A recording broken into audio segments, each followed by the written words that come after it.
Top story at 10, a rising death toll following flooding in San Antonio. Tonight, that number stands at 11. And today, the Bexar County Medical Examiner confirming the names of 3 victims, all swept away by rushing water near Parenvital and 410.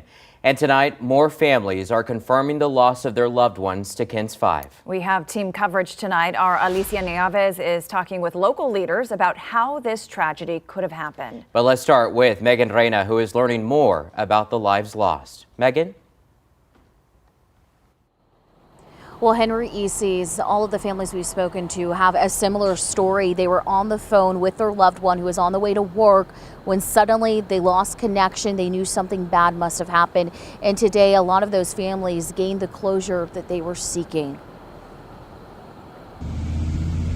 Friday afternoon, the creek near Parenvital that was once rushing with water is now nearly dry as the search effort continues to find those believed to be swept away Thursday morning.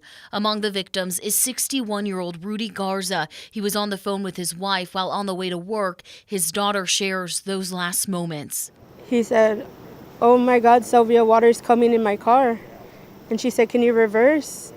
And he said, "No, you don't understand. It's like an ocean's coming at me." And then she was like, "Baby," and then they both said their "I love yous," and she said the call faded away.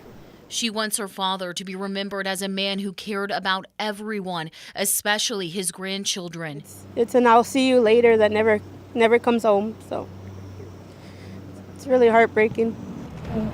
Angel Richards, who we spoke with Thursday, returned to the scene Friday as crews search for her husband, 42-year-old Stevie Richards. She describes Stevie as fun, lovable, and a fighter. This is like he's been cheated, and it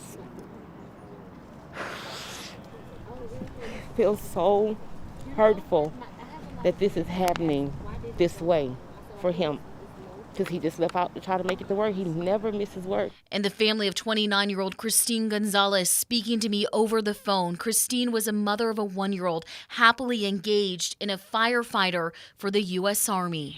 She never gave up. She persevered.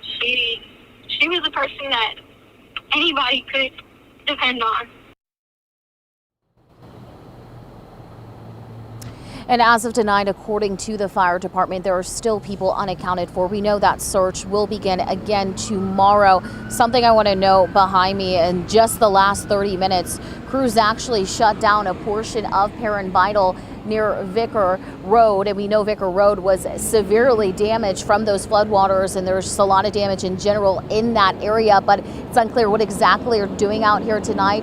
We'll of course follow up with the city to see how long this portion of Parenvital Road will be closed. But for now, reporting live from the northeast side, Megan Reyna, KENS 5.